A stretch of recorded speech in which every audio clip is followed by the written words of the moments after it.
Hello viewers, আসসালামু আলাইকুম। আশা করি সকলেই ভালো আছেন। দীর্ঘ একটা সময় অতিবাহিত হওয়ার পরে নতুন করে ভিডিওর সামনে আমি হাজির হয়েছি। সো আজকের ভিডিওতে আমরা যে বিষয়টি নিয়ে আলোচনা করব সেটা হচ্ছে অ্যাবস্ট্রাক্ট টাইপের যে ব্যাকগ্রাউন্ডগুলো রয়েছে, এই ব্যাকগ্রাউন্ডগুলো কিন্তু খুব সহজেই আমরা চাইলে মেক করতে পারি। সো যারা আমাদের এই চ্যানেলকে কন্টিনিউ করে আসছেন তারা মূলত অনেক কিছু শিখে ফেলেছেন যে কীভাবে এই প্রসেসগুলোকে কমপ্লিট করতে হয়। সো এই মুহূর্তে আমি যে বিষয়টি দেখাবো সেটা হচ্ছে এই টাইপের যে ব্যাকগ্রাউন্ডগুলো রয়েছে। সো এই ব্যাকগ্রাউন্ডগুলো কিন্তু মার্কেট প্লেসে যথেষ্ট ডাউনলোড হয় এবং আপনি চাইলে স্টক মার্কেটের জন্য এই টাইপের ব্যাকগ্রাউন্ড নিয়ে খুব সুন্দর এবং অনায়াসে কাজ কন্টিনিউ করতে পারেন।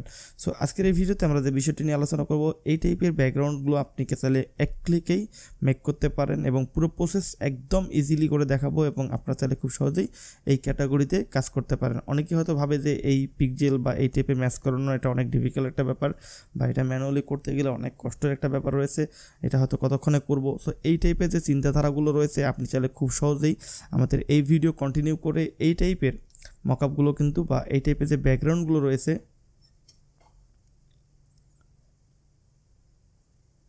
এই টাইপের ব্যাকগ্রাউন্ডগুলো কিন্তু আপনি খুব সহজেই ইজিলি তৈরি করতে পারবেন। তো কথা না বলে চলুন যে কাজটা করব, আমরা একটা আর্টবোর্ড নিয়ে নেব এবং আর্টবোর্ডটা আমি 1920x1080 পিক্সেলের নিয়ে নেব এবং এই আর্টবোর্ড থেকে কিন্তু মূলত আমার কাজগুলো কন্টিনিউ করব।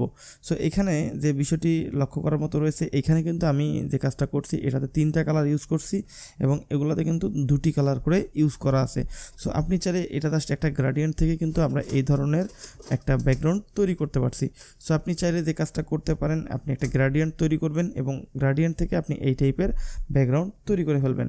সো গ্রেডিয়েন্ট আপনার নিজের ইচ্ছা মতো তৈরি করতে পারবেন এবং আপনি চাইলে কালার হার্ট নামে যে ওয়েবসাইটটি আছে, সো এখানে অসংখ্য গ্রেডিয়েন্ট কালার কোড দেওয়া রয়েছে। আপনি চাইলে এগুলো থেকে কিন্তু খুব সহজেই আপনার একটা গ্রেডিয়েন্ট মনের মতো সাজিয়ে নিতে পারেন। তো পাশাপাশি আপনি আরেকটা কাজ করতে পারেন, সেটা হচ্ছে ফ্রি পিকে আসবেন, আসার পরে গ্রেডিয়েন্ট লিখবেন। সো গ্রেডিয়েন্ট কালার লিখে সার্চ করার পরে আপনি এখানে অনেক কালার পাবেন এবং আপনি চাইলে এগুলোকে খুব সহজেই ডাউনলোড করে আপনি খুব সহজেই একটা ব্যাকগ্রাউন্ড তৈরি করতে পারবেন। সো আমি জাস্ট যেহেতু দেখানোর জন্য আমি এখান থেকে এই ব্যাকগ্রাউন্ড, এটা একটা ফ্রি ফাইল এবং এই ফ্রি ফাইলটাকে ডাউনলোড করি। ফাইলটি ডাউনলোড করা হয়ে গেলে আমি জাস্ট এখান থেকে ওপেন করি এবং এখানে দেখতে পারতেছেন অনেকগুলো ব্যাকগ্রাউন্ড রয়েছে। আমরা চাইলে যে কোনো একটা ব্যাকগ্রাউন্ড এটাকে আনগ্রুপ করি। আমি জাস্ট একটা ব্যাকগ্রাউন্ড করে দেখাবো। এখান থেকে আমি এই ব্যাকগ্রাউন্ডটাকে সিলেক্ট করলাম, দেন এখানে এনে আমি পেস্ট করে দিলাম। সো এটা কিন্তু একটা আছে ডাউনলোড করা ব্যাকগ্রাউন্ড বা গ্রেডিয়েন্ট এটা, এবং আমি এখান থেকে যে কাজটা করব, আমি এখান থেকে একটা শেপ ড্র করে নেব এবং আমি এটা সাইজ ঠিক রেখে আমি এটাকে জাস্ট আমি বসিয়ে দিচ্ছি। আমি এটাকে ডিলিট করে দিচ্ছি। এটা হচ্ছে আমাদের সেই গ্রেডিয়েন্টটা। সো আপনি চাইলে এভাবে কাস্টম গ্রেডিয়েন্ট তৈরি করে দিতে পারেন, এটা আপনার ইচ্ছা মতো কাজ করতে পারবেন। দেন এটাকে এক্সপোর্ট করে নেবেন এবং এক্সপোর্ট থেকে আমরা এটাকে পিএনজি আকারের একটা নাম দেব BG24 এবং এটার রেজুলেশন থাকবে 300 dpi এবং এটা ট্রান্সপারেন্ট থাকবে। দেন ওকেতে ক্লিক করব। সো ওকেতে ক্লিক করার পর আমাদের এটা কিন্তু পিএনজি আকারে তৈরি হয়ে যাবে এবং আমরা যেটা কাজ করব, সো আমরা এখন codedev.github.io এবং লোপলি এই ওয়েবসাইটের লিঙ্ক ভিডিও ডেসক্রিপশন বক্সে থাকবে, আপনি চাইলে এখান থেকে দেখে নিতে পারেন। এবং আপনি এরপরে যে কাজটা করবেন, দেন ইমেজে ক্লিক করে আমাদের ফাইলটাকে আপলোড করে দেবেন। দেন দেখবেন যে এটা খুব চমৎকারভাবে একটা ব্যাকগ্রাউন্ডের যে শেপে কিন্তু চলে এসেছে। সো এখন এখানে কিছু সেটিংস রয়েছে, আপনি চাইলে এগুলো কমিয়ে বাড়িয়ে নিজের ইচ্ছা মতো করে এভাবে র্যান্ডমলি তৈরি করে নিতে পারেন। পাশাপাশি হচ্ছে যে বিভিন্ন ধরনের কালার ইফেক্ট বা প্যাটেলস যে রয়েছে এগুলোকে অ্যাড করে আরও চমৎকার করতে পারেন। এগুলোকে আপনি চাইলে কমিয়ে বাড়িয়ে খুব সুন্দর করে আকর্ষণীয়ভাবে গড়ে তুলতে পারেন। সো এটা আপনার উপরে ডিপেন্ড করবে। দেন যে কাজটি করবেন, ডাউনলোড পিএনজি করে নেবেন। ডাউনলোড পিএনজি হয়ে গেলে এটা কিন্তু মোটামুটি একটা রেজুলেশনে থাকবে। আপনি চাইলে বিভিন্ন ধরনের আপস্কেলার যে টুলগুলো রয়েছে, সো এই আপস্কেলার টুলগুলো দিয়ে কিন্তু আপনি চাইলে ইমেজটাকে এনহ্যান্স করে নিতে পারেন এবং অথবা আপনি যদি চান এটাকে সরাসরি ইলাস্ট্রেটরের মাধ্যমে আপনি ভেক্টরাইজ করবেন, আপনি সেটাও করতে পারেন। যারা ভেক্টর ম্যাজিক ইউজ করছেন তারা কিন্তু ভেক্টর ম্যাজিক ইউজ করতে পারেন। সো আমি এই মতো ভেক্টর ম্যাজিকটাকে এটাকে ভেক্টর করার জন্য ইউজ করব। দেন এখান থেকে ইম্পোর্ট ফ্রম ফোল্ডারে ক্লিক করব, দেন লো পলিটাকে সিলেক্ট করে দেন ওপেনে ক্লিক করব। সো এটাকে আমি ফুলি অটোমেটিকলি দিয়ে দেবো। ভেক্টরাইজ কমপ্লিট হয়ে গেলে এটাকে আমি সেভ করে নেব। দেন ফাইলটাকে আমি ওপেন করি।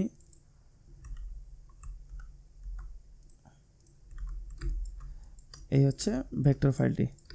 সো এটা ছিল আমাদের সেই ডাউনলোডকৃত সেই গ্রেডিয়েন্টটি, এবং এটা হচ্ছে আমাদের সেই ব্যাকগ্রাউন্ড হচ্ছে ভেক্টরটি। সো আপনি চাইলে এভাবে কিন্তু খুব সহজে এটাকে পরবর্তীতে এটাকে রেডি করতে পারেন।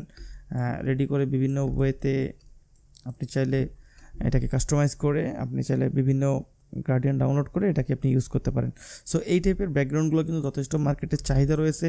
আপনি এর পরবর্তীতে একটা নতুন আর্টবোর্ড নেবেন, যেটা আপনার আর্টবোর্ড সাইজটা ভালো লাগবে, ঠিক আপনি সেই টাইপের, বা আপনি যে মার্কেট প্লেসে আপলোড করতে চাচ্ছেন সেই মার্কেট প্লেসের সাইজ অনুপাতে কিন্তু আপনি চাইলে খুব সহজে এটাকে করে নিতে পারেন। সো পুরো প্রসেসটাকে যদি আমরা একবার ওভারভিউ হিসেবে দেখি, সেটা হচ্ছে আমরা চাইলে আমাদের একটা গ্রেডিয়েন্ট ইউজ করতে পারি, এবং সেই গ্রেডিয়েন্টকে থেকে আমরা একটা ইমেজ তৈরি করে নেব, এবং এই ইমেজ থেকে কিন্তু আমরা চাইলে একটা ব্যাকগ্রাউন্ড অ্যাবস্ট্রাক্ট যে ব্যাকগ্রাউন্ডগুলো রয়েছে আমরা এই ব্যাকগ্রাউন্ডটাকে তৈরি করে নিতে পারি। সো এই মুহূর্তে 25 নামে আমি ইমেজটাকে তৈরি করে নিলাম। দেন যে কাজটি করব, আমরা আবার সেই ওয়েবসাইটটি থেকে ইমেজটাকে আপলোড করে দেব।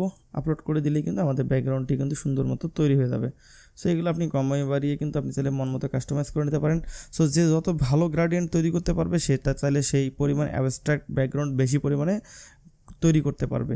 সো এটা আসলে আপনি একটা জিনিস মাথায় রাখবেন, সেটা হলো যে আপনার ক্লায়েন্ট কোনটা পছন্দ করবে আপনি সেটা নিজেও জানেন না। সো চেষ্টা করবেন ভালো গ্রেডিয়েন্ট তৈরি করার, এবং সেই ভালো গ্রেডিয়েন্ট থেকে আপনি চাইলে এই টাইপের ব্যাকগ্রাউন্ডগুলো কিন্তু মার্কেট প্লেসে 100% অ্যাপ্রুভ নেবে, এবং এগুলো কিন্তু এআই থাকার পরেও কিন্তু এটা 100% অ্যাপ্রুভ নেবে কোনো ধরনের রিজেকশন ইস্যু ছাড়া, যদি আপনি প্রপার গাইডলাইন ফলো করেন।